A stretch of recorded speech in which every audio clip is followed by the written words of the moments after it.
From women who've worked on Wall Street to women paying their way through college, exotic dancing has saved many women's lives, careers, and even their children from the alternative of their moms losing their homes and even their jobs in this economy, all without having to compromise their moral values like in much of the infamous myths about this profession. If you are apprehensive about doing this business of exotic dance, I completely understand. Or maybe you've taken the plunge and there are people in your life that have a big problem with it. This apprehension happens mostly because society has always trained women to do only what is traditionally considered ladylike, socially acceptable, and polite. This is why most women in the previous century were either teachers, nurses, or secretaries.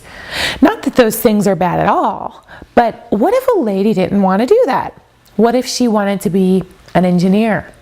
Too bad, secretary school for her. Women were also told to cover their ankles and shoulders because it was provocative. I say that trying to control women's decisions, lives, and limiting their options of freedom for the sake of ego, power, and medieval ideals is the most horrid evil around. However, things are a lot different now than they used to be, and there are quite a few examples of this. Consider the following. The first point of reference is working at Hooters. Before I became an exotic dancer, like so many young college women today, around my sophomore year in college, I became a Hooters girl. The truth is that exotic dancing is very similar to a Hooters waitressing job. Really, there's not a huge difference between the two. You wear tight clothes, you show a little cleavage, you promote a fun atmosphere, and you get hit on by the clientele quite a bit.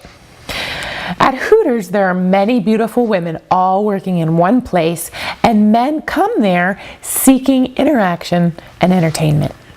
At Hooters, there are beautiful, friendly women working there that men avidly come in to talk to. These women give men a GFE, otherwise known as girlfriend experience, with an attractive young lady who will simply sit down with them and talk to them about their day. This is exactly what exotic dancers do.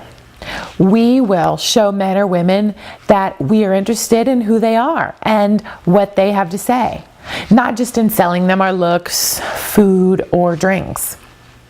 There is, however, one major difference: the income.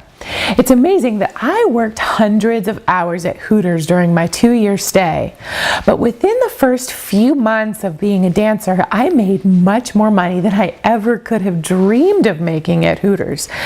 This is just one example of how exotic dancing is like any other established, respectable business. It all comes down to sales and marketing.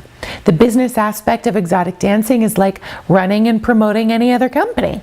And it is the best business education you can get as a young person because there is little risk, no going into debt, no overhead, and you have no employees. It's just you, starting with the basics and learning how to be independently wealthy without the headache of having to get a business loan or please investors on the chance that you might make a profit.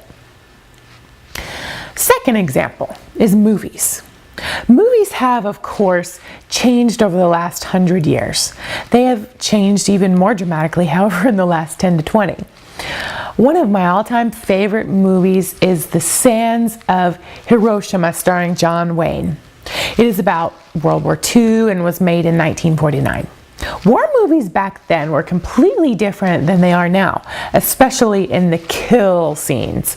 For example, if you were watching soldiers in a bunker get attacked and killed, do you think you would see blood, guts, and carnage in a movie that was made in 1949? Absolutely not. The way the audience knew someone died from enemy fire was by changes in the music. It would change tempo and then climax in a scary, depressing sort of way. Then that was it. No blood or guts on screen, but lots of tears shed by the audience. If you produced a movie like that today, not only would it do poorly in the theaters, but the screenplay wouldn't be bought by a production company in the first place. Now, the opposite end of the spectrum is a contemporary movie called Saving Private Ryan. Most of you have seen this movie and know it has an extreme amount of blood, guts, and carnage right from the opening scene. Even 20 years ago, Nancy Reagan would have spoken out against allowing movies like this to be produced. Nowadays, if filmmakers don't come to the table with at least the visual excitement of what you saw in Saving Private Ryan, and probably even more graphic violence would be expected, not only won't it do well in the theaters, but you and your screenplay would be laughed right out of the production company's office. Third case in point is gambling. Gambling in the United States originated in Las Vegas. Las Vegas was a very obscure town until the mid-1980s, a place where you dressed up in a jacket and tie to gamble and dine in style. There were no exceptions. This image was taken seriously and enforced. It was a very formal place where you would never bring your family. Well, maybe your mistress's family. For many years, the only two places in the United States you could legally gamble were Las Vegas, Nevada, and Atlantic City, New Jersey. With the introduction of the Mirage Super Casino in 1989, the landscape of Las Vegas and gambling establishments everywhere in the U.S. changed forever.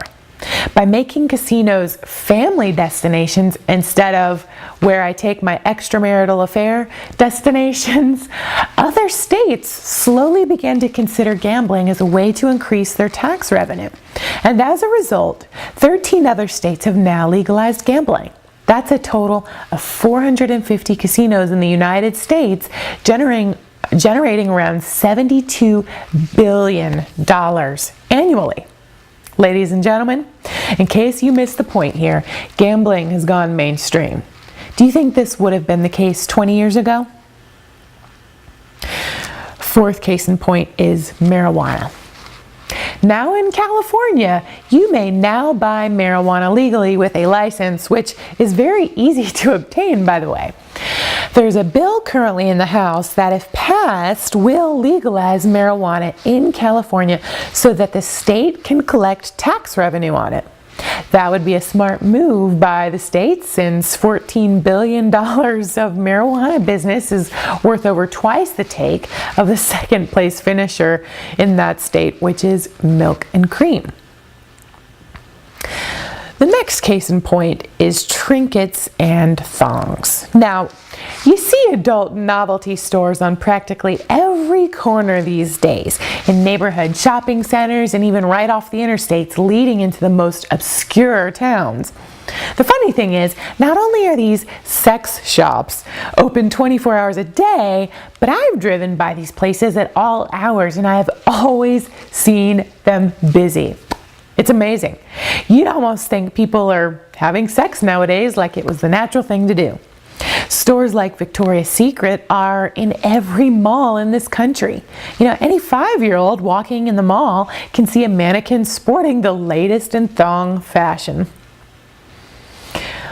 Job fairs. You know, this one will surprise most of you. Just recently, because of the recession in the U.S. economy, a gentleman's club on the East Coast held a job fair.